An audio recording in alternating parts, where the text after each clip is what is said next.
L'antisémitisme, c'est un crime, comme tous les racismes.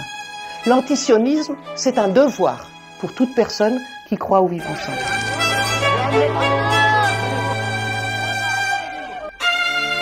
Nous sommes fiers de notre judéité, que l'on nous dit que la politique actuelle du gouvernement israélien est criminelle et doit être combattue. Il ne faut pas avoir peur de ça.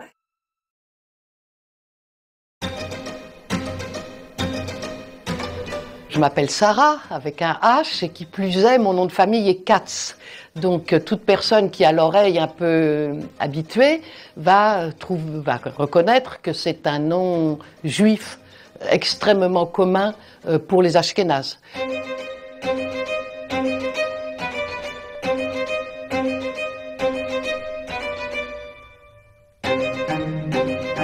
La volonté colonialiste sioniste, pour moi, c'est l'horreur. Je suis antisioniste parce que je suis profondément pour le droit des peuples. Il faut parler de comment est-il possible que des gens qui se disent les héritiers de l'extermination des Juifs puissent faire ça, un effort d'extermination sur une autre population. Il faut bien comprendre que cette façon de raconter l'histoire, elle est entièrement fausse.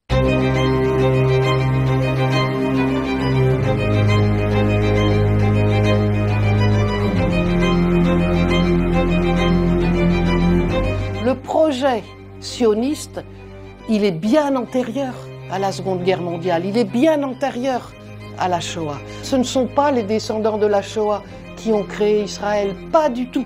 Ce sont des gens dont l'idéologie suprémaciste, je le dis clairement, l'idéologie sioniste, elle est plus proche de l'idéologie de ceux qui ont fait le massacre des Juifs d'Europe que de ceux qui l'ont subi. C'est une idée que, voilà, il y a des populations qui ont plus de droits que d'autres.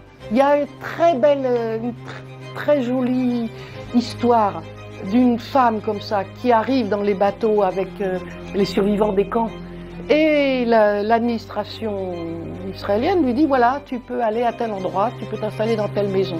Elle ouvre cette maison et elle voit que les gens ont fui parce que la table est encore mise. Et elle retourne les voir, elle leur dit, mais ça pour moi c'est impossible. Je ne veux pas faire à d'autres ce qu'on a essayé de faire à nous. Ça a tout à voir avec une chose que quand j'étais jeune, on appelait l'impérialisme. Ils sont du côté de l'impérialisme, ils sont une des mains de l'impérialisme sur le Proche-Orient. L'antisémitisme, c'est un crime, comme tous les racismes. L'antisionisme, c'est un devoir pour toute personne qui croit au vivre ensemble. C'est une idée européenne, hein. C'est vraiment une invention de cette partie du monde. C'est le sac avec lequel je sors tout le temps. Il vient de Gaza. Et ceux qui savent lire les lettres arabes voient qu'il est écrit Al-Hurriya, la liberté. C'est la question essentielle. Toute personne humaine veut vivre libre. Toute personne humaine veut développer ses capacités, veut aller regarder le monde, C'est très beau. C'est très beau. Ce n'est qu'un exemple de ce qui se fait de l'héritage culturel palestinien. Mais il faut voir ce qui s'est passé de richesse dans cette partie du monde. Et le fait d'en faire des ruines, des cadavres, c'est un crime innommable.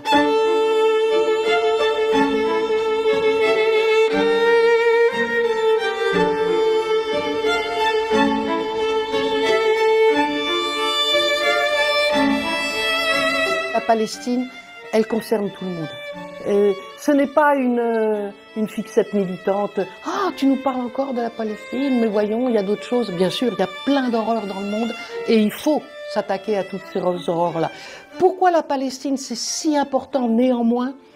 Parce que c'est la dernière aventure coloniale. Je crois qu'on est vraiment à l'os, on est vraiment front contre front. Il faut que l'humanité dise on ne veut plus de ces idéologies-là. Parce que si on perd en Palestine, ça veut dire qu'on perdra à d'autres endroits aussi. Ça veut dire que ces idées criminelles, elles vont continuer à grandir.